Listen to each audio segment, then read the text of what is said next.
Shef, nima bo'ldi sizga? Nimadandir xavotirda ko'rinasiz?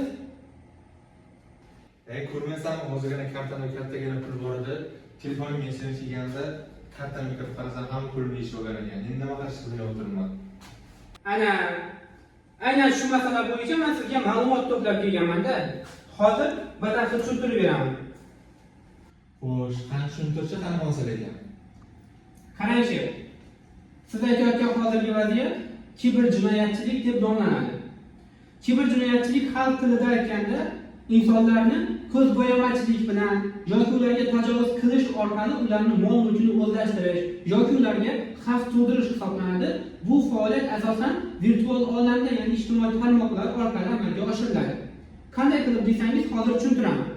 Shef, bugungi kunda kiberjinoyatchilik shu darajada rivojlanib ketyaptiki, ular turli xil sxemalar orqali fuqarolarning mol-mulkini o'zlashtirib olishmoqda. Ular tuzayotgan bu sxemalar ortida esa kiberjinoyatchilarning shaxsini topish afsuski imkonsiz narsa bo'lib qolmoqda. To'xta, sen nima deyapsan? Qanaqa sxema haqida gapiryapsan? Huquqni muhofaza qiluvchi organlar nima qilyapti? Buni yo'li oson-ku axir. Ha, shef, to'g'ri aytasiz. Lekin qaniydi shunday bo'lsa? Siz aytayotgan gaplarni o'sha kiberjinoyatchilar ham tushunadi. Ana shu sababdan ular O'zbekiston Respublikasi hududida turib emas, boshqa davlat hududidan turib bu ishlarni amalga oshiradi. Mana shuni orqasidan esa ularning shaxsini topish imkonsiz deyapman. Shuning uchun ham ularning sxemasi shu darajada puxta tuzilgan, shef. Misol qilib aytadigan bo'lsam, hozirgi kunda fuqarolarimizning telefon raqamlariga yoki ijtimoiy tarmoqlariga mana bunga o'xshagan fayllar kelmoqda.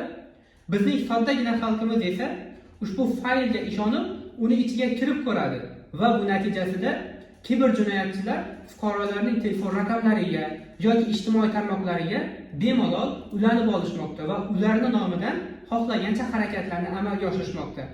Yoki bo'lmasa, ularning moliyaviy mablag'larini o'zlashtirishmoqda. Mana bu katta xavf tug'dirmoqda, xo'jayin. Qani, ko'raylikchi. Shuncha ma'lumotni to'plabsan, qani bunga yechimni ham aytchi? Albatta, shef. Men bu masalaning yechimi sifatida xalqimizga murojaat qilgan bo'lardim. Agar fuqarolarning shaxsiy telefon raqamlariga yoki ijtimoiy tarmoqlariga turli xil xabarlar, SMSlar, rasmlar yoki fayllar, qisqa qilib aytganda, mana bunga o'xshagan xabarlar kelsa, ularga ishonmasliklarini va iloji boricha bunday xabarlardan uzoqroq turishlarini iltimos qilgan bo'lar edim. Xullas shunaqa gaplar, xo'jayin. Barakalla, sen ham yaxshi ishlaydi. Bu ishdan bu bo'yicha yana ko'proq ma'lumotlar izlab kel. Mayli.